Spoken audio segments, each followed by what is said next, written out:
one of the most popular bridal shower gifts in the world. And it is also subsequently one of the dustiest bridal shower gifts. Because brides go, and put it on the shelf. And then they come back for it in about 18 months.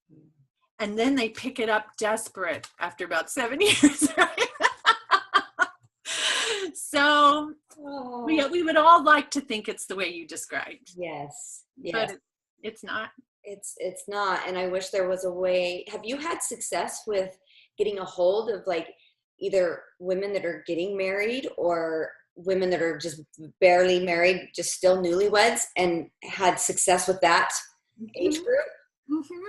Yeah, proportionally, they're much smaller than I would like, because what I deal with are women who are more mature and really realize the importance of the education aspect of wife life. But we do have a number of women who are either unmarried when they came to us. We just graduated. our first student out of hundreds, right? Our first student who came to us unmarried, no prospects, and she just got married a couple weeks ago.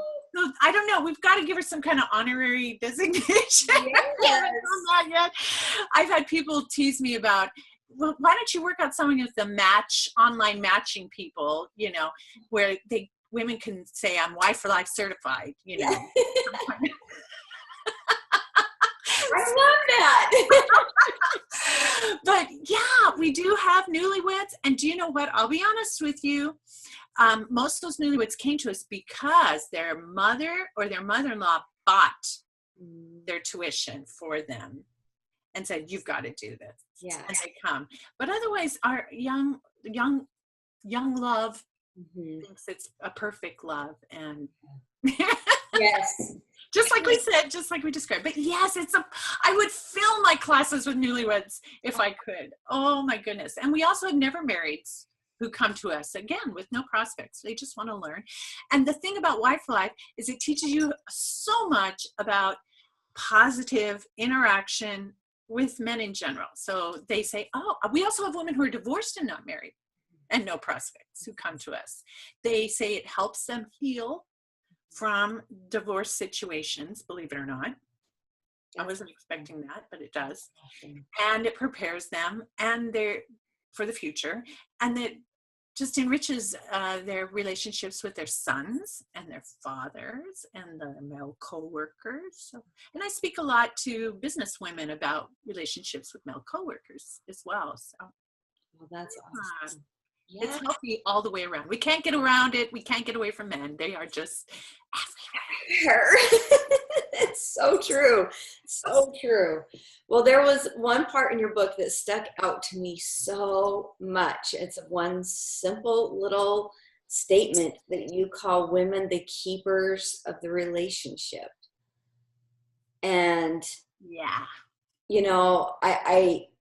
for me, obviously, with all the studying and learning, when I look this way, it's because I've got all my piles of books over here that I've been reading. So I'm like, all the studying and learning I've been doing, I don't think women realize what power really is in them to create the stories that they want.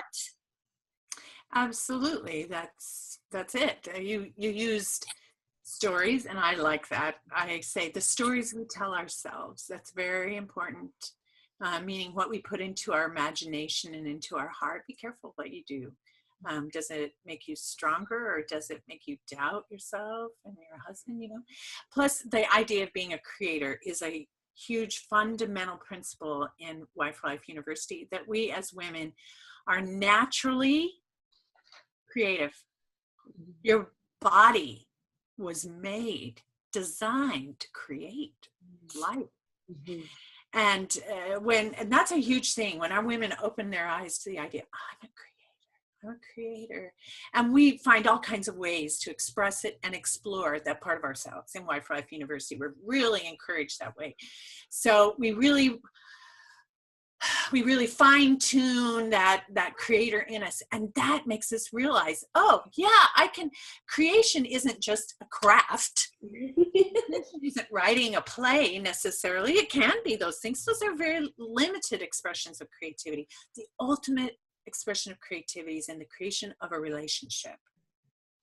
And there's nothing more satisfying and impactful, really, come on lives, than how you create relationships. But we go back to the idea of being very intentional.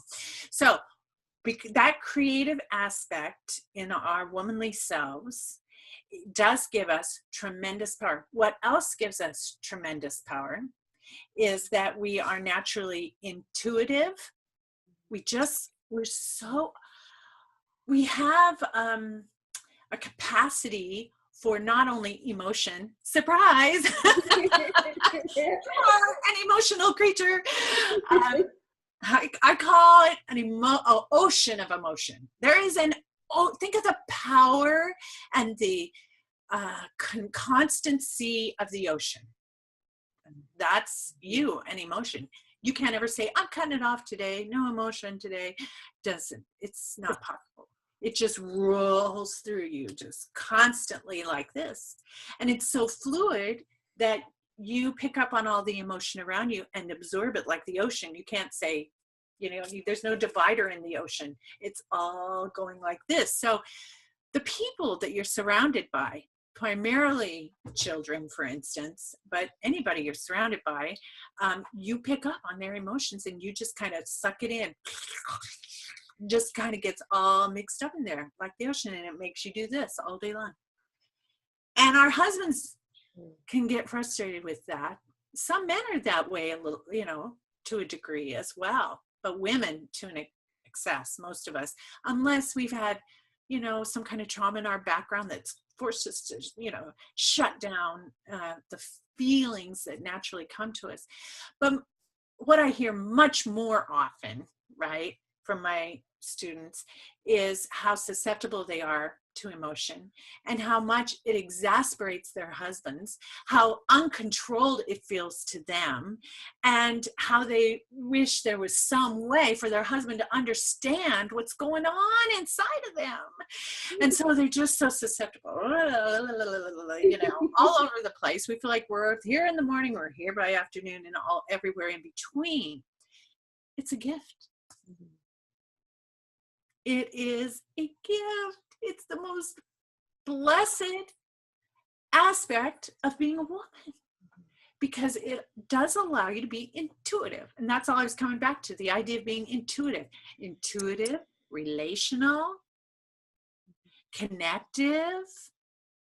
All of that makes you that kind of person, which makes you the heartbeat of that marriage relationship, the heartbeat of the whole family, really. And you're able to, someone needs me over here, I can feel it. And someone needs me over here, I can feel it. And maybe at the same time, and you can juggle it all.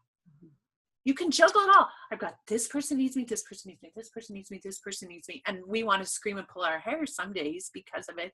It is a gift that you can do that. You're a natural creator, natural caregiver.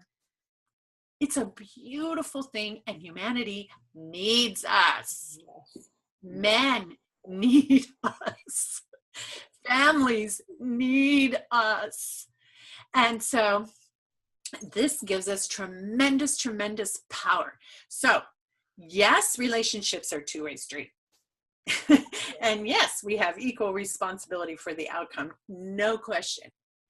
But if you're looking at it as 50-50, it's unrealistic. It is so unrealistic. You have a disproportionate amount of influence on your marriage, particularly as compared to your husband, because you get it. You get the importance of it. You understand intuitively, this is a relationship. This is important. This is going to require intent. This requires my best everything and his best everything. So not only do we become keepers of the relationship, we are also teachers of relationship. We, at our best, we're actually teaching our husband what relationship is all about. I told you when we were talking about my early marriage that my husband was juvenile, mature, and stupid, and self-centered. And he says all of that by his own admission. Okay, fast forward 40 years later, I am married to the most incredible man. He is sensitive. He's kind. He's thoughtful. He's alert to the needs around him. He jumps on him like that. He takes care of me in a way that would just make most women just drool and die. Okay? He takes care of me, and he's grown to the point and matured to the point that he takes care of all our grown children. We have 4 grown children and their spouses, and all of our grandchildren, and a whole community of other people that he impacts and takes care of through his profession and his community service. That capacity came out of this little runt of a guy, emotionally and relationally. How did that happen? Where did that come from? It came from me. Yeah. I taught him, and that's not in a demeaning way, because guess what? He taught me. He taught me so much about things like logical thinking, the value in logical thinking. He's taught me so much and continues to teach me so much. So what do we have? We have 2 mature people who became mature through one another, through one another's gifts, through one another's strengths. And so that our partnership is really about compensating for each other's weaknesses and gleaning and gaining from one another, back and forth, interweaving our dreams till we have this. Right? Yeah. That's partnership. And in wife life, we call it a grand marriage, which has a list of its own attributes, but it's a lifelong legacy love that blesses not only the 2 people involved, but generations. That's what comes from a grand marriage. So you can see how much patience and intent that will take to take I always call him a little twig, the twig of a boy, to grow into the redwood of a man. In fact, I was doing a presentation, I don't know, a couple of years ago, and there were actually a couple of my high school buddies there. I hadn't seen them for years. Like, you guys, I can't believe you're here. And afterwards we talked, and one of them said, have you ever met Dale? That's my husband's name. You ever met Dale? And the other one said, oh yeah, I met them at their wedding reception. And the other one said, oh, but you don't know the Redwood Dale. Oh. And that was the 2. She didn't know the Redwood Dale. So that's the potential in our man once we have that vision and know exactly through that skill set how to help him mature to that point, and then consider it in this paradigm shift as a privilege to do so, to be that partner for him, as he will be the partner in our maturation as well. Now we're set. Now we've got the right idea of what marriage is all about, what it is for, and the glory in it. Sorry, I got on my soapbox. No, I love that. And that kind of leads us right kind of into the next part, where basically you just described how you helped your husband discover his quest, and you were kind of the backbone to allowing him to have quests. And that really stuck out to me, because I think I know there were times in my marriage, I've been married 26 years, that I expected my husband's quest to be me. And it didn't go over so well. I love that. No one has ever said it that way exactly. Yeah, I think there's a lot of ladies that they assume the same thing. They feel the same way, like I should be at their center. And your book described it so perfectly, that our men are built to have these outside quests, and us backing them up and joining them and supporting them. Well, it's a little tricky thing, and it's a it's at the heart. It is the secret in the Wife Life philosophy. And I honestly have not read it anywhere else. I never, that was not from any research. Okay. Yeah, I haven't read it. It has proven true over and over and over again. Oh, you'll read lots of books about how important it is to support your man. That's not what I'm talking about. You said you're not the quest. You may not be the quest, but you are the whole reason for the quest. You're the whole motivation for the quest. Not meaning you're going to motivate him. Why aren't you out there, changing the world, taking it on? That's no, you're not the motivator. You're the motivation. Okay. Yeah. So I know you've talked to your ladies about him, your husband being the hero, for instance, right? Yeah. Well, let's take that hero analogy then. And what makes a hero hero? What makes a hero hero? He's done something great. He's done something noble. Oh, it's more than that. He's done something great and noble at sacrifice to himself. He self-sacrifices, like he risks his life or, to save another. That's a hero. Okay. So his story, who he is, his story is only noble. It's only worthwhile if it's for someone else. He knows that. Everyone knows that. And so who's that someone else? It's you. Now this is or it should be you, right? It's so ubiquitous. It is everywhere. It's in songs and movies and books. Just tune in and you're going to start hearing it in all over the place. I do it all for you. That's not pretty lyrics. That's the truth. For a married man, all roads lead to his wife. Everything he is, everything he's designed to be is to impress you, impress and please you. Now, some women are able to accept that faster than others. Others are like, I don't see that at all. He's not doing it for me. Well, he's an onion. If we could just peel him down. Every woman who's ever said that to me comes back eventually after applying life principles, and it comes out their husband has finally articulated it in some way, or the woman has tuned on her, put on the right glasses and adjusted them so that she's like, oh my gosh, I never realized that was for me and that was for me and that was for me. Okay, so at the heart of the male quest, women have dreams, multi-dreams, men have one quest. So even though he might have different jobs, or that kind of thing, or change direction or go forward or backward, I want to try this, and I want to do that now or something, it's still linear. It's part of the quest is really not one job or one pursuit as much as it is about his personal maturation. And from each experience, he's gaining more and more insight, more and more confidence. All his confidence, all his respect, all his self-respect comes from external affirmation. You have internal affirmation. I am because I am, and I have every right to be who I am, not him.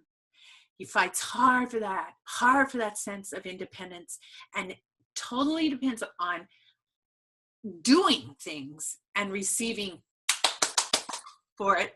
So true. Yes. Just like, I am a worthy human being. I have a right on this planet. Otherwise, he doesn't believe it. It does not come naturally to him. He is what he does. Yeah. I see that totally. Totally true. Yeah. So, of men. So he needs all these experiences along life's path, along life's journey, out in the world externally, testing himself, proving himself, competition, conquest. That's what it's all about, is to build up his masculine confidence in himself and in masculinity in general, which the whole world is trying to take out, by the way, right? Yes. Undermine men's confidence in masculinity in general. Anyway, so that's why they go to the movies, all the shoot 'em up movies or whatever. Yeah. Or they watch Tom Cruise hanging off the side of a better plane and say, oh, I could do that. They're just desperate to build up that confidence, because underneath it all, like we learned in Wife Life, they're just riddled with fears. I think in excess to women, even. Fears specifically in Wife Life. But anyway, he needs all the external stuff, and that's what the quest is all about. He's supposed to be out in the world making a difference, he's designed to engage that way and to grow that way and to grow the world through the contribution of whatever it is he's chosen, or that he's good at, or that speaks to him, to leave a legacy, if you will, in the world. That's what he's meant to do. But honestly, I don't think he really can do it without a fully vested partner. He's so dependent on that kind of affirmation and partnership that comes from a woman who has the vision. Right? Yeah. So he's just trying to earn your respect. When he's out there working long, and you're like, I'm here all alone tonight again, or what. He's not, if we didn't, another day he didn't call me or text me till really late or whatever. And why me? I'm carrying all the load and I need help with, and it's all true. And in Wife for Life, we learn how to teach him how to help us, because we deserve attention. We need nurturing. It's every right for that. So we learn how to teach him how to do those things for us. And again, it takes intention to actually teach him about our needs and how to meet them.